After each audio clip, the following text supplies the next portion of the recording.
So I live in a 4-family apartment building, and I've started gardening here a couple of years ago, and the landlord saw my cucumbers and knew what they were.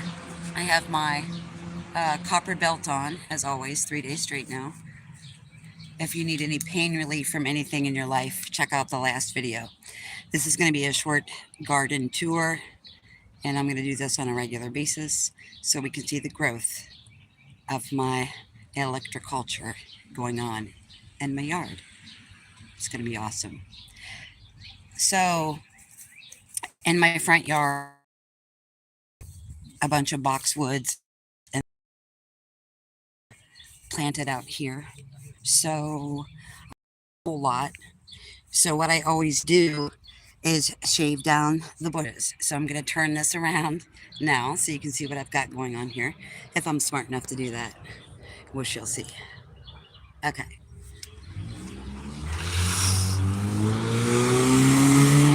Wouldn't be Northside without the squeaky wheel.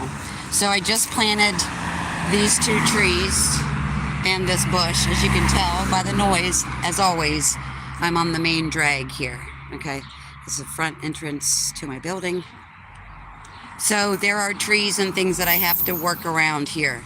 So I borrow an electric hedge trimmer every year. I trim these hedges down as small as I can possibly get them, and then I put things in between.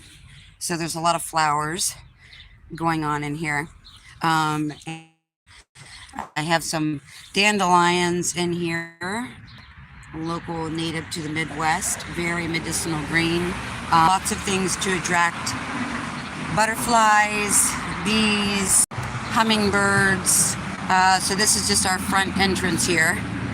And on this side we have bee balm, which is a bee favorite, and a bunch of other things that the bees really love. Here's the second tomato. Okay, so here's the start of electroculture.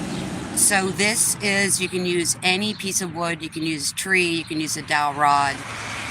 Dowel rod's less natural, less organic than I wanted. Someone's honking because I'm bent over. But anyway, so whatever piece of wood you want, you wind it with copper.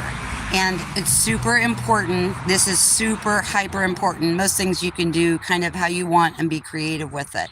You want the copper to be coiled all the way at the bottom of the stick, and the stick needs to go into the ground with 6 inches of copper in it. You need something, as I mentioned yesterday in the video, that is piezoelectric. So that would be either clay, volcanic ash clay, or some kind of quartz. So I have quartz at the bottom of this, but I'll show you I have many different varieties of this. So we'll see if I get 17-foot tomatoes. So in this front yard, a stick about this size does about 175 to 200 square feet. So there's another one right here behind the tomato, okay? And then on this side, there's another one here right behind the tomato. These just went in yesterday. This one I put in the day before. The herbs are already reacting to it. There's basil, cilantro, which is already flowering. And right here, I just have a smaller version of this, okay? I have taken over 3 sides of this building. So when I moved in here, this was nothing but basically trees and trash, and my garden has been ran over many times, hence planting things in a cinder block.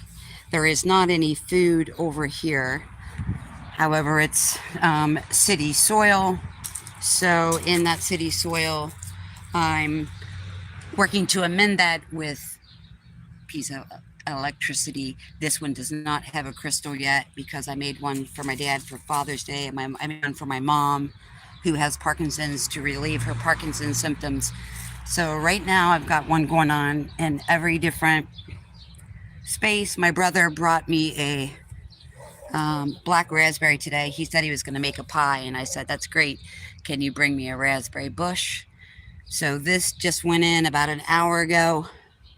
I'm probably going to steal the wand from something else. These cucumbers have been very sick for the last 2 weeks.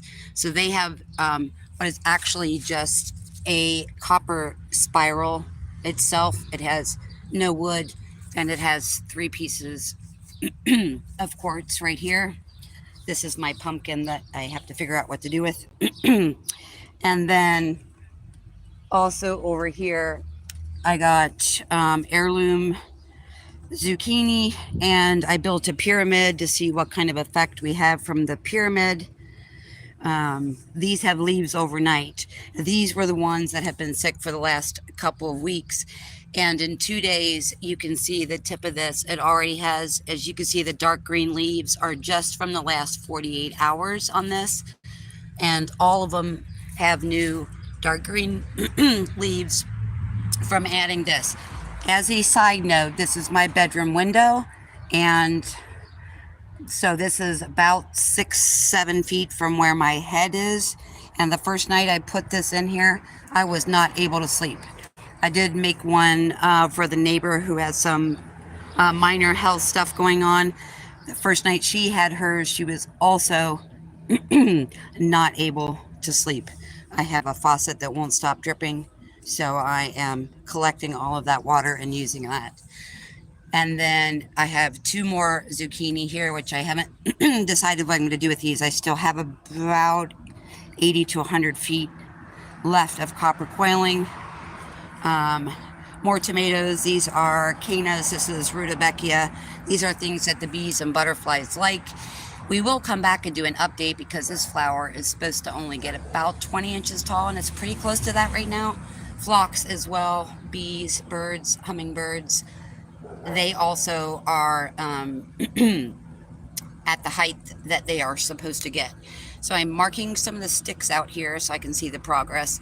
These things all along this wall here are perennials, meaning they're going to come back every year. There's also bee balm. This non-native grass that they planted here is incredibly hard to get out. So the landlord busted me about a week and a half ago with the cucumbers, and she's like, oh, I see you have cucumbers. And I was like, can I, garden some more? And she goes, do whatever you want. So do whatever you want. This is what I've done with some help from my neighbor, Jesse, in apartment number 4. This is what we have done, and it probably took us like 2 weeks to dig this, but this is what we've planted, and I will come back and give you an update. And you're about to meet her because I have a feeling she's around the corner. And most importantly, and Renee, I saw your video on Electroculture today. So here's the thing I forgot to tell you guys last night, just didn't think about it. If you are in the northern hemisphere, which is where I am, your spiral around your stick. Ooh, there's a bird right there. Hi. Your spiral around the stick needs to go clockwise. In the southern hemisphere, it needs to go counterclockwise. So it goes different depending on which part of the hemisphere you're in. I have not made the wand for back here. Oh, my neighbor's not out here, but her phone is running. Right now I have only just one wand back here. This is the backyard, which is like our sitting area. So this wand is in the pot about 6-8 inches, and this one I made. This one actually has rose quartz in the top of it. So I'll let you know what the progress here is. This is just our table and our seating area, but as you can see, on top of landscaping, gardening, and tarot reading, there's a lot of work that's been happening here. This is and has been for a while, sick bay for the inside plants. One of my neighbors, one of them is from apartment number 1, one's from apartment number 4, and 3 of these are from my apartment. So this is what we have going on back here. Keeping this, it's a plant that my grandma had for like 80 years. So this is the long shot of the backyard sitting space. I just like to make everything humanly possible turn into a garden, which is really awesome. But I wanted to show you what I was talking about yesterday, how I'm trying things, different locations. Some of my coils have quartz at the top. Some of them have them on the ground. I have some spirals that are without stick or without quartz. So I'm kind of trying different things. So the deal is the stick is organic. It's found in nature. That's what you want. The coil is an automatic. And if you missed it, if you're in the northern hemisphere, you wind it around your stick or whatever wood piece you're using clockwise. If you are in the southern hemisphere, you wind it counterclockwise. I think, Rennie, you said you had done some going one way and some going the other. So that's the best I know, but definitely, experiment and see what works. I'm definitely experimenting. So I watched maybe an 8-minute video before I started this project. After I started it, I kind of went back and did a little research. But as you guys know from other things that I've talked about, I definitely prefer intuition over research. So that's what we have here. We have a couple of different kinds of kale, and then I have rainbow chard. I have what's called a healthy pepper. I'm not even sure what that actually means. Sometimes in the garden industry, they just like to give things new names to make them exciting.